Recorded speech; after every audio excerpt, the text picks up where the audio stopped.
আমাদের যদি এই অস্বাস্থ্যকর পরিবেশ থেকে বেরিয়ে একটা সুস্থ সুন্দর জীবনধারার পথে চলতে হয়, তাহলে আমাদের যে কাজগুলো করতে হবে তার মধ্যে প্রথম যে পয়েন্টটা উঠে আসে সেটা হলো আমাদের খাদ্যাভ্যাস পরিবর্তন করা। আমরা যদি বাজারের ফাস্ট ফুড বা ওই জাতীয় খাবার পরিহারও করি, তারপরেও আমরা স্বাভাবিকভাবে বা সাধারণত যে খাবারগুলো দৈনন্দিন গ্রহণ করে থাকি, সে খাবারগুলো এতটা বিষাক্ত যে তা আমাদেরকে নানা দিক থেকে অসুস্থ করার জন্য যথেষ্ট। তো সেই পরিস্থিতিতে দাঁড়ায়ে আমরা চেষ্টা করছি আমাদের খাদ্যাভ্যাসগুলো বা আমাদের যে খাদ্যদ্রব্য আমরা প্রতিনিয়ত গ্রহণ করে থাকি তা নিজ হাতে সুষ্ঠু সুন্দর রূপে তৈরি করার জন্য। তো এই ধাপে একবারেই একজন মানুষের পক্ষে সম্ভব নয় সব কিছু সুন্দর করে তোলা। একে একে আমাদের কাজে নামতে হবে, একে একে এক একটা করে কাজ করতে হবে।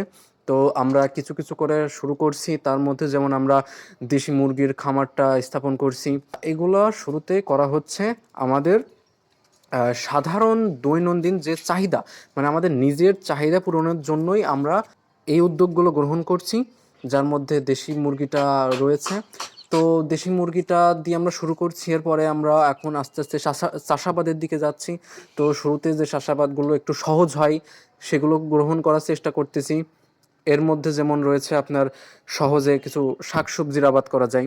তো আমরা সেগুলোতে প্রথম হাত দিছি। তা এবার আমার প্রথম পালং শাকটা উঠছে, তো সেটাই আমরা খাচ্ছি এবং আমাদের মুরগিদের খাওয়ানোর চেষ্টা করছি, যাতে ওরাও একটু ন্যাচারাল পদ্ধতিতেই বেড়ে উঠতে পারে এবং প্রাকৃতিক খাবারের স্বাদটা গ্রহণ করতে পারে।